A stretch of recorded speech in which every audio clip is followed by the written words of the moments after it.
Legião X, estamos mais uma vvez aqui no Projeto X, aquele que multiplica as suas chances de aprovação. Estamos aqui no nosso programa especial porque você o torna especial. É o X da atualidade. E hoje nós vamos bater aqui, pessoal, sobre a questão nuclear no Irã, né? Esse processo que está na mídia aí o tempo todo e está balançando mais uma vez o Oriente Médio. Zé, você só dá aula de Oriente Médio? É que eu só sei Oriente Médio. Então, gente, fala um pouquinho aí, né, só as características básicas para a gente entender o cerne aqui desse problema que acontece no Irã.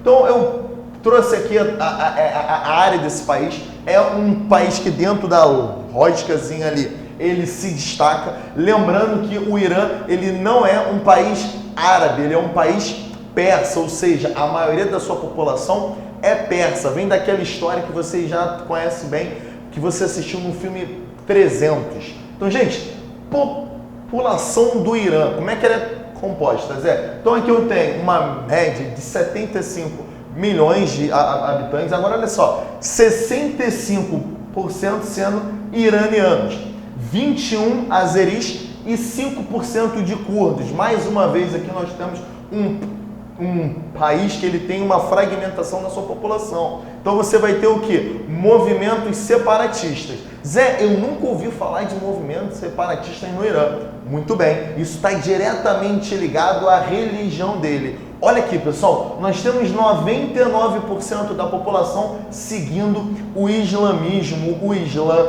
a religião criada por Maomé. E aí, Zé, quando você tem o predomínio de uma religião que é extremamente atuante, o tempo todo se faz ali presente na logística da população, você vai haver o quê? Um impedimento que essas minorias se manifestem. Então, verdadeiramente há um sistema ali mais rígido, mais atuante. E esses curdos aqui não se sentem aí tão à vontade para fazer tais manifestações. E além disso, eles estão extremamente satisfeitos porque eles têm a liberdade religiosa. Isso é muito importante para a gente. Agora, olha só, pessoal, essa estrutura do Islã, ela vai ser fragmentada nos dois principais ramos aí do Islã, que é o xiismo e os sunitas. Lembrando que esse país aqui, ele tem maioria, quase que totalidade xiita.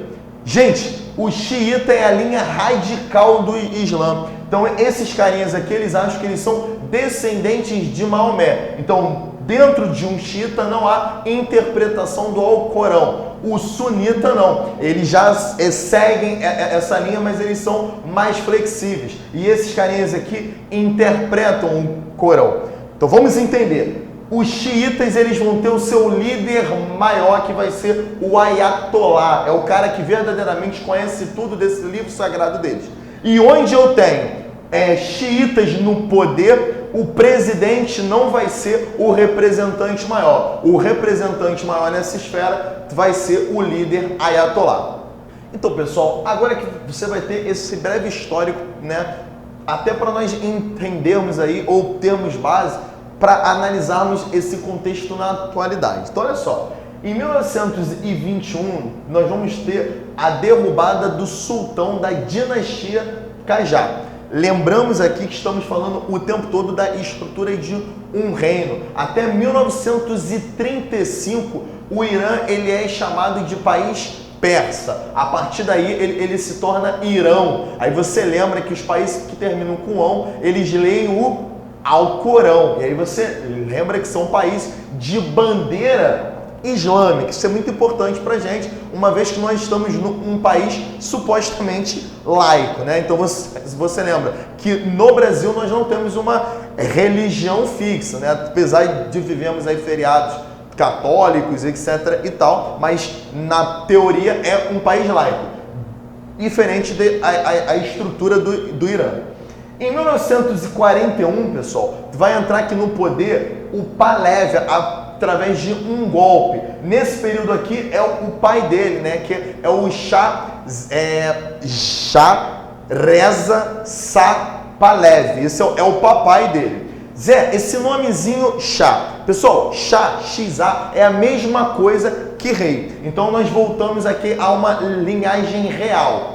Esse Pahlavi aqui, ele nomeia o seu filhinho, que a gente chama de Mohammad Reza Pahlavi, ou se você achar melhor, Shah Reza Pahlavi, que é normalmente como aparece aí nas provas.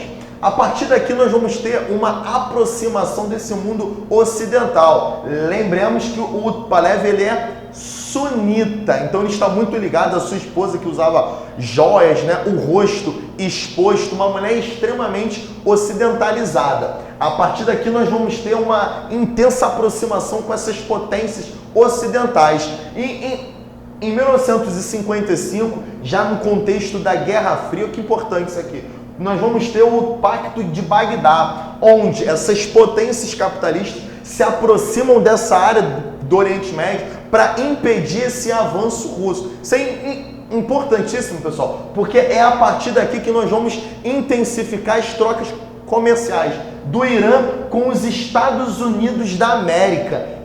Eles já foram amigos extremamente parceiros. O Pahlavi, ele vivia o tempo todo em ponte aérea na Grã-Bretanha, esse reino inglês, e nos Estados Unidos. E é a partir daqui que é o quê? Essa venda, pessoal, intensa do petróleo do Irã. Bem, em 1979, os xiitas, liderados pelo Ayatollah Khomeini, vão derrubar esse governo do Pahlavi, que fica aí cerca de 38 anos no poder. Então, a partir daqui, sai do poder os sunitas e entra no poder os xiitas. Essa mudança é muito importante. Esse nosso amigo Pahlavi, ele foge para o Egito, não aguenta a pressão e vai para os Estados Unidos. Olha aí, o seu parceiro dentro dessa lógica. Gente, quando os Estados Unidos recebem o Pahlavi, o povo irã vai ficar muito revoltado com isso. E surge uma intensa austeridade nessa rejeição ao governo norte-americano. Então agora nós vamos começar a romper aí com esses pactos estabelecidos no período do Pahlavi.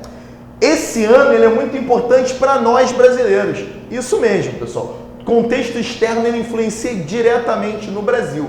Esse período aqui vai ter fim a marcha forçada. Aquele períodozinho que vai de 73 a 79. Então, a ditadura nossa, ela vai se enfraquecer. E aí vai haver o quê? Essa abertura lenta, né, progressiva e segura dita pelos militares. E por que isso? O petróleo ele se torna caro, uma vez que esse parceiro, né, ou esse grande parceiro norte-americano, ele vai o quê? Vai deixar de fazer comércio com os Estados Unidos. E ele vai ter que o quê? Fazer novos investimentos e gastar mais. Então vai haver uma redução dos gastos no governo brasileiro.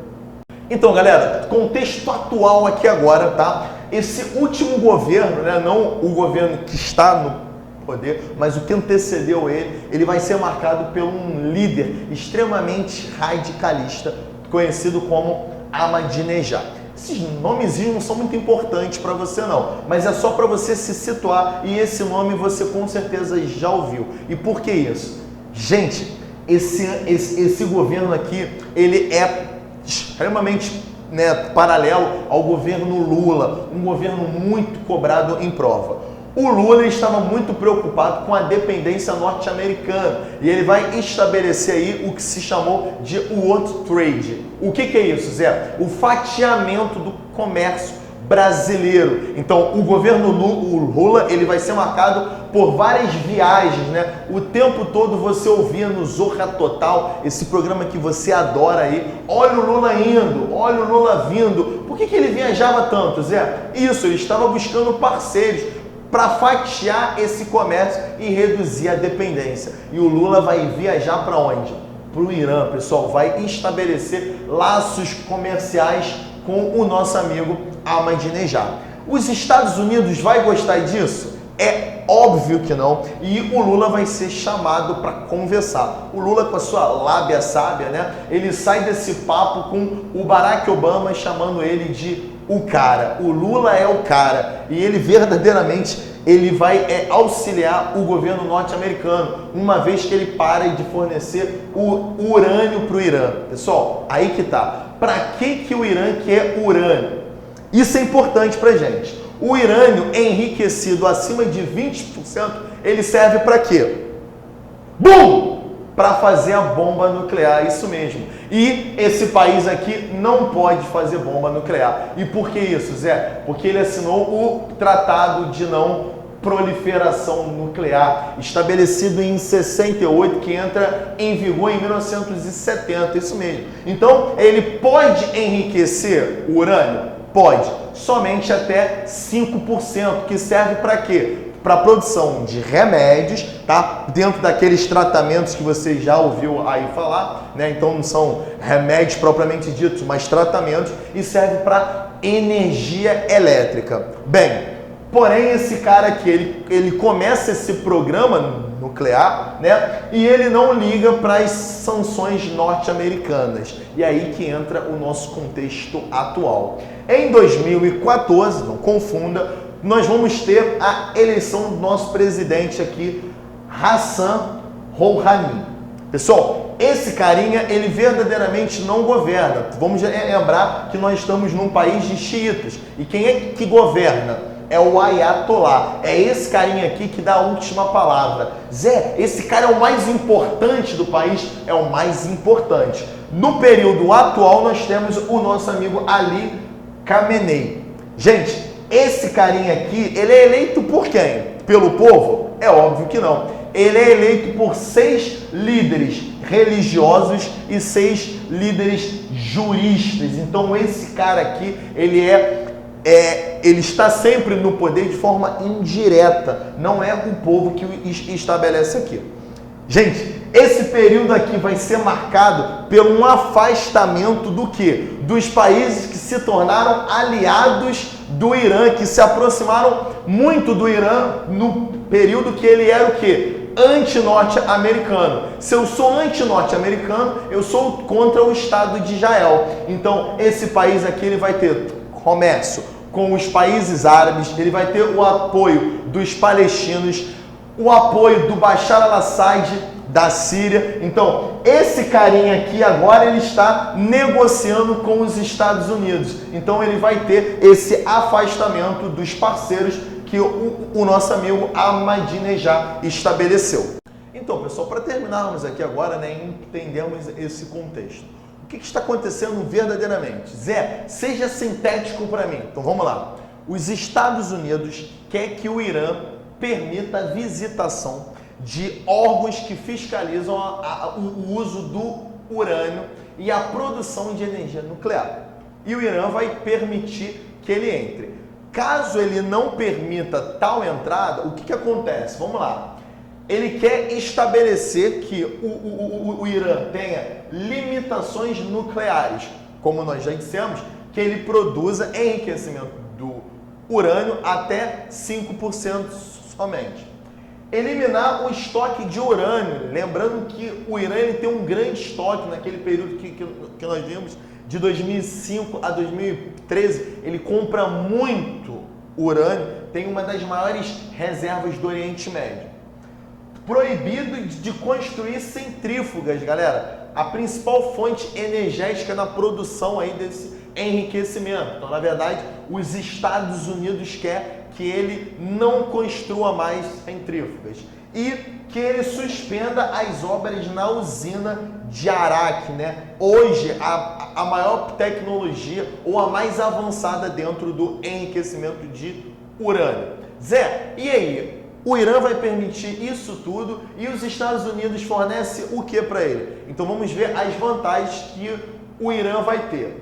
Gente, rapidamente, 7 bilhões de dólares presos no exterior. Então, na verdade, há sanções que os Estados Unidos não permitiu essa remessa de lucro. Além disso, ele vai reduzir as restrições. Olha bem, redução, não vai haver a eliminação. Então, mesmo que o Irã ele cumpra esses acordozinhos aqui, ele não vai ser um país 100% livre, ou seja, os Estados Unidos ele ainda está com um pé atrás. Mas ele vai permitir que ele faça compra de ouro, de produtos, né, extremamente avançados dentro do setor petroquímico. Lembramos que o Irã ele tem muito petróleo, mas ele não tem uma alta tecnologia no refino do petróleo. Então esse país ele precisaria comprar tal tecnologia.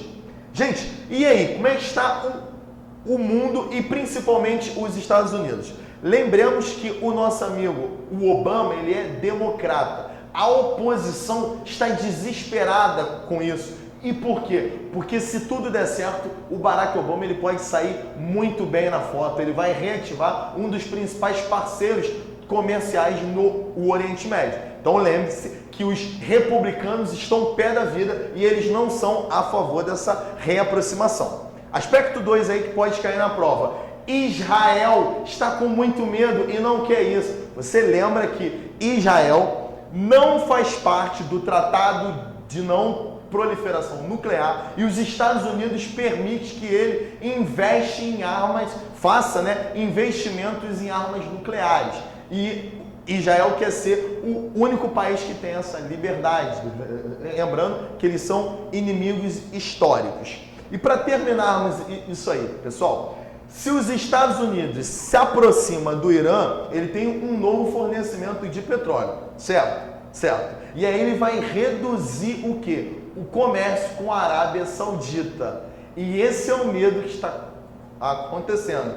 E os líderes da Arábia Saudita estão dizendo que se os Estados Unidos fechar esse acordo, eles vão iniciar o seu programa nuclear. E para que isso, Zé? Para afetar os Estados Unidos e fazer com que ele não feche esse acordo com o Irã. Pessoal, um grande abraço.